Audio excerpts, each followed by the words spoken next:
a constaté en 2008 qu'il y avait une forte baisse de production. D'accord. Donc de 2003 à 2004, en Martinique, la production de tomates est passée à peu près de 6 000 tonnes à peu près 2 000 tonnes. Et la grande question, c'était pourquoi cette chute de production? On a identifié qu'il y avait 2 maladies qui étaient responsables de cette chute de production. Il y a le TYLCV, qui est un bégomovirus, un virus, et le flétrissement bactérien, qui est une bactérie.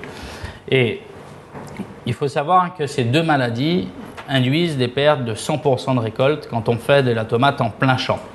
Et cette chute de production est due à l'apparition pour le TYLCV et le flétrissement bactérien, c'est l'effet pervers, c'est-à-dire que plus on plantait de tomates parce que le prix augmentait, plus la pression parasitaire du flétrissement bactérien était importante, donc plus elle s'est développée. Donc aujourd'hui en Martinique, on n'arrive plus à faire de tomates plein champ. Les rendements sont passés de 30 tonnes hectare à peu près 5 tonnes hectare. Donc le coût de production de la tomate plein champ, si on déclare sa main d'œuvre et on fait tout, est à peu près autour de 6 € 1 kg de tomates. Donc autant dire que compte tenu des problèmes qu'on a avec l'importation, ce n'est plus viable. Et d'ailleurs, on remarque qu'aujourd'hui, on est à peu près à 200 tonnes de production de tomates plein champ seulement, contre les 6 000 qu'on consommait avant, uniquement de plein champ. Il faut savoir aussi que ces 2 maladies, il n'y a aucun moyen chimique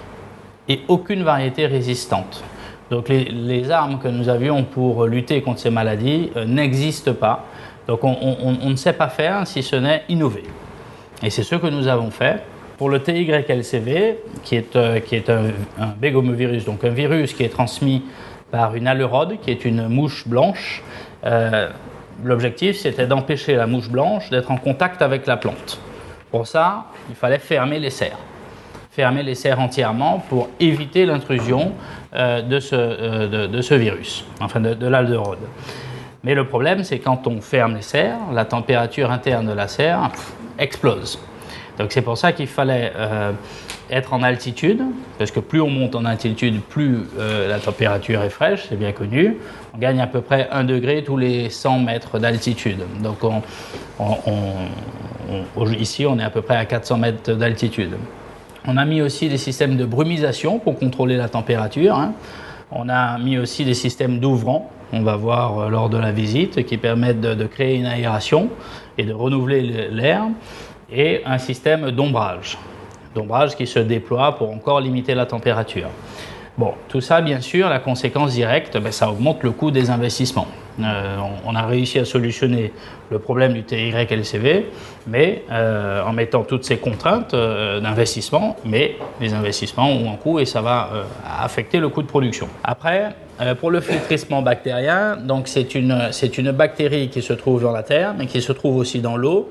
Et toujours dans l'innovation, mais qui est au fait toujours le même principe, d'éviter le contact de la bactérie avec la plante. Mais là, la bactérie est présente dans le sol, elle est présente dans l'eau, pas dans l'air heureusement, mais il suffit que un ouvrier aille travailler dans son champ et ne se change pas ou ne passe pas, il y a contact avec la plante, et là c'est 100%. Au départ du projet, on n'avait pas mis en place un certain nombre d'équipements, on n'a pas réussi à produire des tomates. Tout a été détruit. La première CA que nous avions plantée, on n'avait pas mis en place le système d'UV et on a eu du flétrissement bactérien partout. Alors qu'est-ce qu'on a fait pour lutter l'introduction de la bactérie? Déjà, on est en production hors sol, c'est-à-dire qu'on est à 30 cm du sol avec des gouttières. On a aussi de la fibre de coco qui vient du Sri Lanka pour l'instant et qui est un substrat inerte et qui a été désinfecté. Donc déjà, on a limité le milieu pour que le milieu soit sain à la base. On a aussi, là c'est pas la liste exhaustive que vous avez, mais c'est quand même un certain nombre d'attentions qu'on porte pour qu'il n'y ait pas d'intrusion. Mais le principal vecteur, c'est l'eau.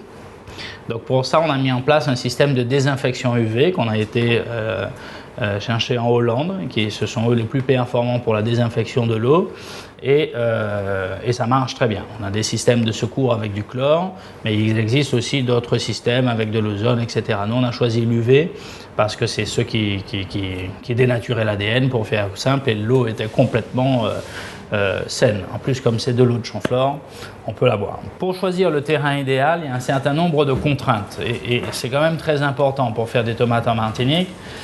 Il faut de l'eau, donc il faut un terrain qui est suffisamment, enfin qui ait un accès à l'eau, c'est le cas pour ici.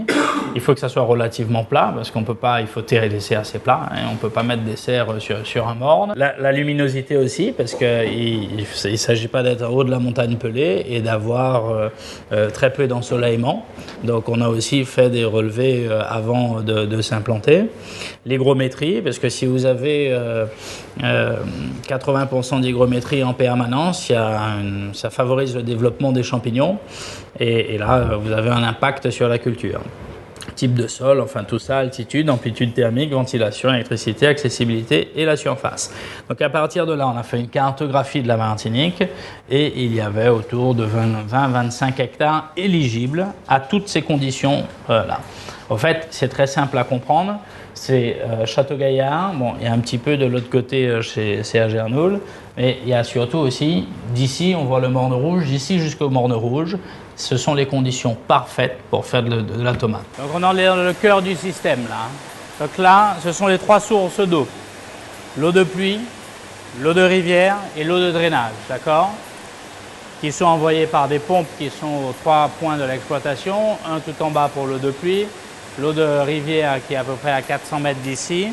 Et donc, l'eau arrive, est filtrée par un filtre à sable, hein, comme une piscine, un filtre à tamis, et après ça repart dans une cuve qui est tout en haut, qu'on a pu apercevoir, une grosse cuve de 740 mètres cubes. Ensuite, l'eau est reprise, et c'est ici que se passe la désinfection aux UV. C'est la clé du système.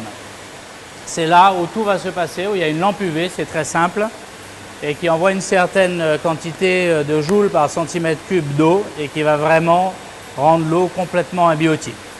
On a doublé le système pour si jamais celui-là tombe en panne, comme on ne peut pas tomber en panne en gros, quoi. On peut avoir une panne de 5 jours et on a un système de secours où on injecte du chlore dans l'eau.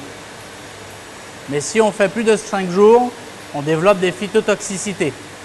Donc c'est vraiment le temps qu'un ingénieur hollandais arrive, change une pièce, etc. Ça nous arrive au moins 2 ou 3 fois par an. Donc on a doublé le système. Une fois que l'eau est désinfectée, elle est envoyée dans une autre cuve de 210 mètres cubes et on a rajouté une de 540 mètres cubes pour avoir la sécurité totale. Parce qu'il faut savoir que si on n'a pas d'eau, c'est une journée. Tout meurt. Il y a 30% d'eau de drainage qui est collectée et qui est remis en circuit. À peu près 30%. Mais des fois on peut monter à 35%, mais on a des balances et des capteurs qui réajustent les quantités qui sont envoyées en fonction de la quantité qui n'a pas été consommée, et même en fonction de la quantité d'engrais qui a été consommée. Tout ça, c'est piloté par cet ordinateur-là qui va adapter.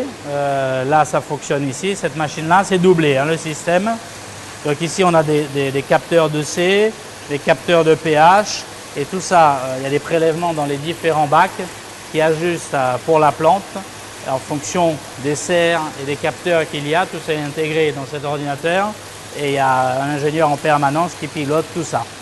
Et ça permet donc de donner à la plante exactement ce qu'elle a besoin en fonction de plusieurs paramètres. Et c'est ça le secret. C'est ça qui nous fait passer, comme on l'a vu, vous avez vu le potentiel génétique, etc., la nutrition, bon. Et ça nous fait passer de 3 tonnes hectares en plein champ à aujourd'hui à peu près 250, 200, 250 tonnes par an et par hectare. On ne va pas revenir sur le rôle de la serre, hein, parce que vous avez bien compris que c'est pour s'affranchir d'une part des éléments extérieurs qui peuvent être ravageurs pour les cultures à l'intérieur, les ravageurs, les insectes et les champignons. Et d'autre part, c'est quand même, on a, nous, une serre complètement fermée où on n'a pas d'insectes-proof, contrairement aux serres de jardin de Château-Gaillard, parce qu'on a besoin de mettre l'atmosphère en dépression. Vous avez vu les gros ventilateurs qui sont là, ils s'allument automatiquement et ils mettent la serre en dépression. C'est-à-dire qu'ils aspirent l'air et l'air est forcément obligé de passer par ce qu'on appelle des cooling pads. Les cooling pads, ce sont des grands panneaux de carton dans lesquels de l'eau circule et l'air en passant à travers l'eau rafraîchit l'atmosphère. Voilà, c'est un phénomène physique. On peut aller toucher si vous voulez tout à l'heure. Ça fait une clim, quoi. Comme les serres de jardin de Château-Gaillard, on a des ouvrants ici. Là, ils sont fermés parce que ce système-là fonctionne. Donc, on a d'abord des ouvrants. Ensuite, on a des ombrières qui se déploient. Et quand ça ne suffit pas, à ce moment-là, on a les premiers ventilateurs sur les bassins qui se déclenchent. Et ensuite, on a 3 vitesses de ventilateurs. Là, on est à la 3e parce que tout est allumé. Donc, les ventilateurs ici s'allument, les ombrières se replient et les ouvrants se ferment pour que l'air puisse être aspiré uniquement par les cooling pads. On a vraiment un aspirateur tout bête. On allume, on met des graines et en faisant ça, les graines se fixent dans les trous. On a calculé que ça nous prend, là, normalement, tu mets à peu près 40 secondes pour un truc fini, quoi. Bon, voilà. Je ne sais pas si j'ai bien réussi, hein, mais bon. Voilà un petit peu comment ça se fait. Tac, tac. Voilà. Là, c'est planté. Une fois que c'est fini et qu'on a planté ça, on va passer dans ce petit engin-là. Bon, c'est un tapis. Vous avez un œil ici. Clac. Et là, on va déclencher la première irrigation. Voilà. On mouille. Je ne sais pas si vous avez vu comment c'est. Vous avez touché la plaque Oasis. Exactement. On la mouille. On la met ici et on la met en chambre de germination. Au bout de 48 heures, tout ça aura germé. Donc là, elles n'ont pas encore germé, mais on va voir celles qui ont germé de ce matin. Ensuite, on les met sur les tables d'irrigation. Et on les laisse là 10 jours. Donc là, on les dépose sur les tables et vous avez les systèmes d'irrigation. On a une bombe de fond au bout et ce sont des systèmes de marée. Hein. Ça monte et ça descend. Ça mouille le substrat et ça descend. Voilà celles de ce matin qu'on a pris dans la chambre de germination. 48 heures, elles ont germé. On les met ici. On les réarrose. Une fois que les plants sont assez mûrs sur les tables, c'est-à-dire au bout de 8 jours à peu près, donc on a 2 plus 8, au bout d'une dizaine de jours, on fait la première transplantation. La première transplantation, je vais vous montrer, c'est là où on passe de 276 à 72. Donc les plaques que la dame est en train de laver là. On fait une transplantation simplement à la main, on casse les mottes, hein, ce sont les mottes qui sont pré-découpées. On les casse, on les met dans les trous et ensuite on dépose sur les premiers bassins, ce qui sont les bassins. Là, on est dans la zone 1. La zone 1, c'est la zone de pépinière. D'accord? Donc, une fois qu'on arrive au bout de la pépinière, mécaniquement, on enlève. Il y a l'autre qui pousse, celui qui est en train de transplanter pousse. Et là, on retire et on fait la deuxième transplantation pour mettre dans les 2 zones de production.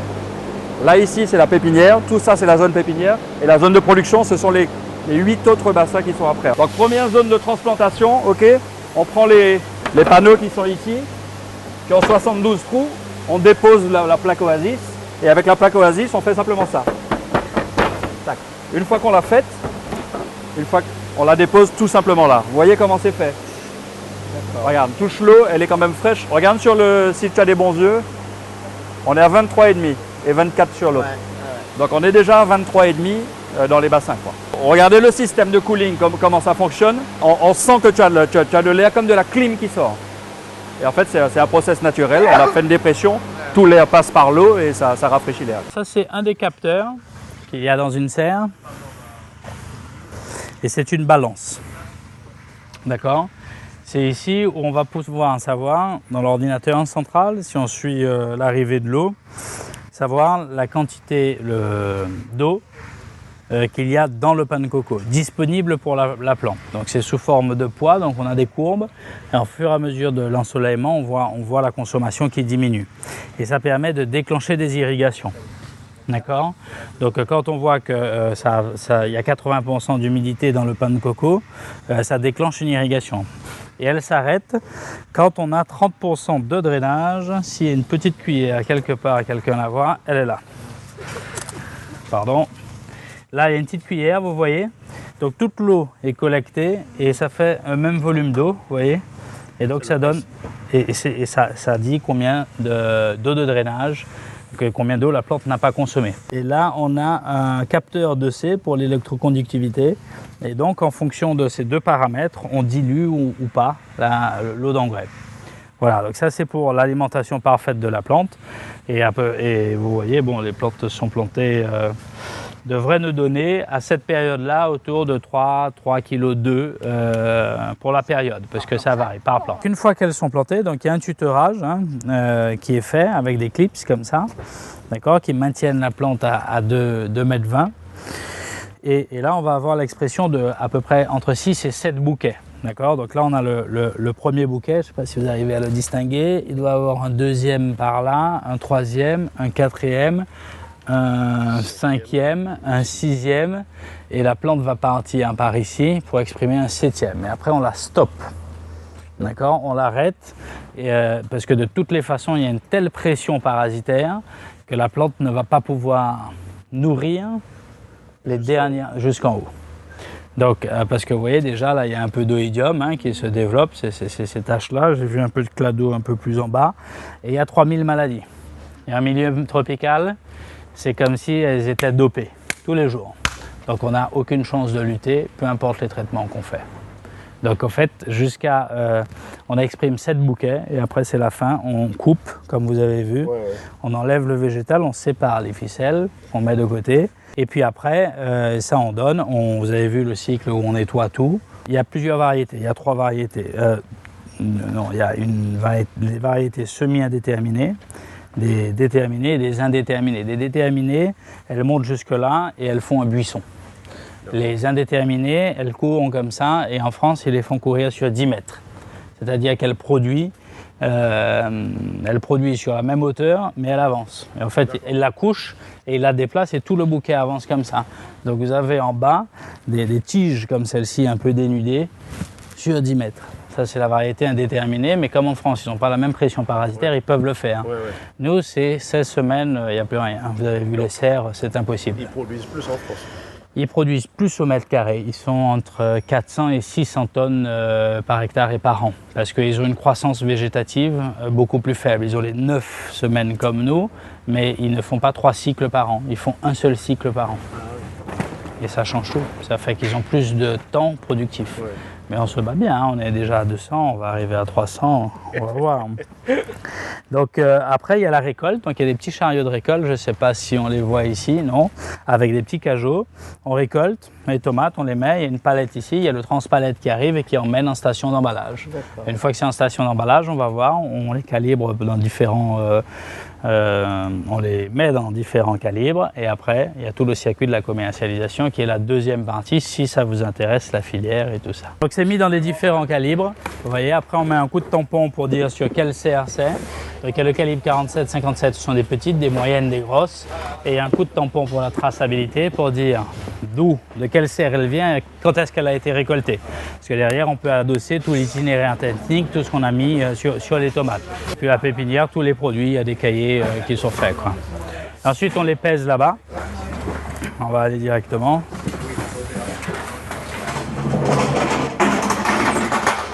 Donc voilà, une fois qu'elles sont, la palette est complète, on la pèse ici, on note la quantité et ensuite elles vont en chambre froide où là elles changent de la propriété du jardin de Château-Gaillard à la SICA Château-Gaillard. D'accord?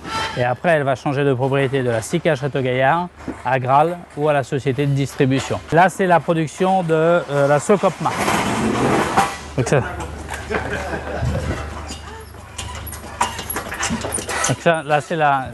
Tu vas bien? Ça va? C'est la Socopma? Oui. Voilà. Donc le camion est passé récupérer, prendre les produits de la Socopma.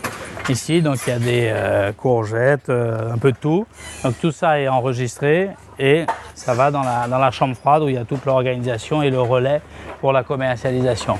Il y a une grande question qui se pose aujourd'hui, c'est en fait, finalement, est-ce qu'on peut multiplier ces systèmes de serres pour faire que des serres pour la production locale?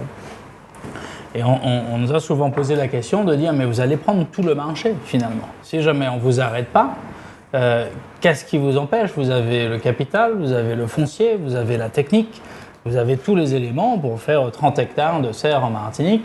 Et comme aujourd'hui on connaît bien nos coûts de production, on sait exactement à quel taux de subvention, soit uniquement par la défiscalisation, c'est possible. C'est possible d'être rentable et de tenir un marché. Mais on n'a pas choisi cette voie-là. On s'est dit, aujourd'hui, on est arrivé au plateau d'un coût de production pour les tomates et on n'a pas envie, on sait qu'on va devenir une cible si on adopte cette attitude-là, de faire 30 hectares de serre. C'est pour ça qu'on a décidé de faire un projet en tous les cas, de porter l'idée du projet qu'on a mis à travers Contact Entreprise et le livret bleu. On l'a mis aussi dans des discussions avec la région et Patrick Chamoiseau dans l'élaboration du PADM. L'idée est de faire 15 hectares de serre collective. Alors j'en parle rapidement parce qu'elle a un intérêt pour la suite d'ici et la suite de la lutte contre l'importation, qui est aujourd'hui notre principal ennemi. On sait qu'aujourd'hui, si jamais on ne réagit pas en produisant davantage, l'importation va substituer totalement la production locale. Pour donner des chiffres, on est passé de 60 000 tonnes en 2000, je crois que c'est à peu près ça, à 14 000 tonnes de production de diversification aujourd'hui. 14 000 tonnes. C'est colossal. On est passé de à peu près 10 000 agriculteurs à 2 000 agriculteurs. Donc il y a un vrai problème sur la diversification en Martinique et c'est pas compliqué pour comprendre. Les causes, elles sont multiples. On peut parler du chlordécone, du non-renouvellement, du chlordécone parce qu'on ne peut pas faire toutes les cultures sur un sol, le vieillissement de la population, on peut parler des cyclones, on peut parler de tout ça. Mais la principale cause, c'est la main-d'œuvre de la République dominicaine. Il ne faut pas se faire d'illusions. Aujourd'hui, 70% du coût de production de n'importe quelle production de la diversification, c'est de la main-d'œuvre. C'est ça qu'il faut comprendre. J'ai les études de coût de production, si ça vous intéresse, et pour nous aussi. Donc, aujourd'hui, tous les programmes européens, que ce soit des programmes à l'investissement du FEADER ou le FSE, ou tous ces programmes de la région, de la Chambre d'agriculture, tout le monde, ne portent que sur 30% du coût de production et qu'ils améliorent ou qu'ils subventionnent à hauteur de 5%. D'accord ? Mais 70% qui est la main-d'œuvre, il n'y a aucune aide possible.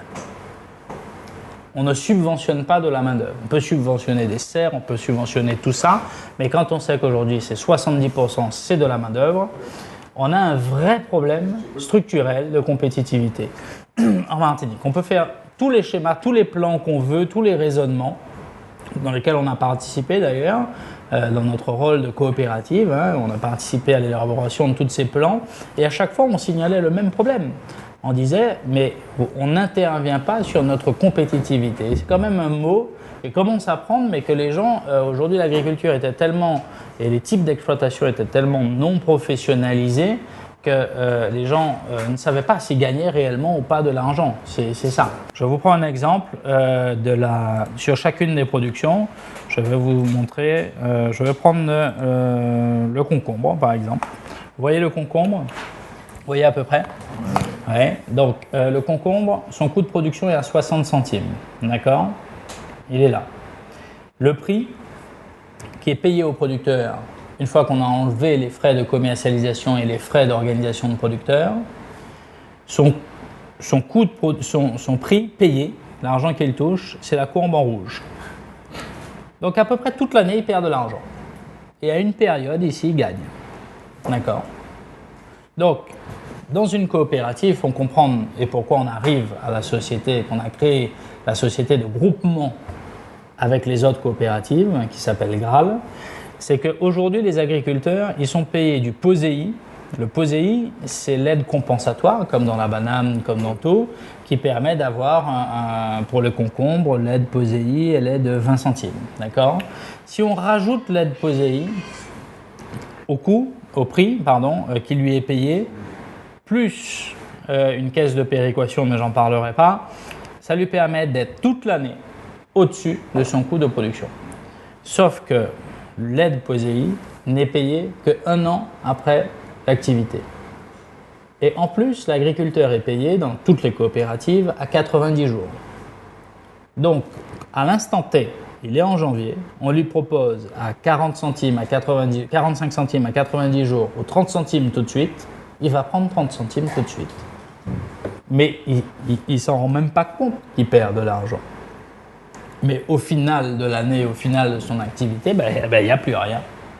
Ou ça favorise l'emploi d'employés au noir, ça favorise l'utilisation de produits non homologués pour augmenter les rendements, pour avoir un coût de production plus faible, et puis ça favorise le fait, la vente, la désorganisation du marché. Donc, et c'est la partie où on intervient, c'est-à-dire que nous, on est convaincus qu'on doit augmenter le niveau de production, 1, et 2, on doit fédérer toutes les coopératives entre elles. Pour augmenter le niveau de production, on sait qu'aujourd'hui, dans l'état actuel, il y a un certain nombre de productions qui peuvent être faites sous serre et qui peuvent donner des volumes pour avoir une force commerciale efficace. Quand une société fait 10 millions ou 20 millions d'euros de chiffre d'affaires, ce ne sont pas les mêmes moyens, les mêmes économies d'échelle qui se font. C'est pour ça qu'on souhaite développer la production sous serre pour avoir ces volumes pour structurer une filière. Pour ce faire, on ne peut pas le faire, vous vous souvenez, parce que sinon on va faire 30 hectares, on va être une cible. Donc, on a choisi de vulgariser ces techniques et d'accompagner la réalisation de ces 15 hectares. Si vous voulez, on en parlera, mais c'est pour dire qu'on est dans cette perspective de vulgariser les techniques et d'augmenter les productions de notre propre intérêt sur du long terme, et on essaye aussi de fédérer les autres agriculteurs qui sont dans d'autres coopératives pour qu'on ait une offre unique face à la grande distribution et qu'on puisse organiser le marché. Donc on arrive aujourd'hui dans une situation où on a créé ce qu'on appelle la société Graal, qui commercialise, qui est ici, qui est dans ces locaux, et qui commercialise la production d'ananas Martinique, qui fait à peu près 400 tonnes d'ananas par an, la Socopma, où les volumes sont très aléatoires, ils produisaient 6000 tonnes, aujourd'hui ils doivent être à 1500 tonnes, je pense on est sur une tendance plutôt de 1000 tonnes, enfin c'est relativement faible, puisque tous les agriculteurs de la Socopma livrent ailleurs, ils n'ont plus d'intérêt aujourd'hui à livrer à la coopérative. Et nous. Donc cette idée de fédérer la vente, et le GIE MHM qui est adhérent à Graal, mais qui ne livre pas encore, et à mon avis qui ne livrera jamais. Mais tout ça pour dire qu'on a aussi essayé de fédérer tout le monde dans une offre commune. Tout ça pour dire que l'objectif final, c'était de pouvoir payer les agriculteurs avec la courbe qui est en bleu. D'accord ? Pour arriver au terme, c'est qu'on avait pensé, non, si on préfinance le POSEI, si on paye à 10 jours, d'accord, et si on met en place une caisse de péréquation en prélevant quand le prix est au-dessus un certain pourcentage, pour le concombre c'est 2% sur le prix, en vert c'est la caisse de péréquation qui est alimentée quand le fonds est au-dessus et qui est consommée quand le prix est en dessous, d'accord, et ça permettrait uniquement avec de la trésorerie, on l'avait chiffré, c'était 2 millions d'euros, pour toujours payer les agriculteurs à ce prix-là, en bleu. Et donc, ils auraient toujours intérêt à livrer la coopérative et on pourrait exiger une programmation, etc. Bon, l'équation était parfaite et aujourd'hui, pour la Christophine, c'est la même chose et tout a été fait en ce sens. Donc, on a 2 chevals de bataille pour structurer la filière parce que sinon, on est convaincu que dans 2 ans, on sera seul sur le marché. C'est pas possible d'être autrement.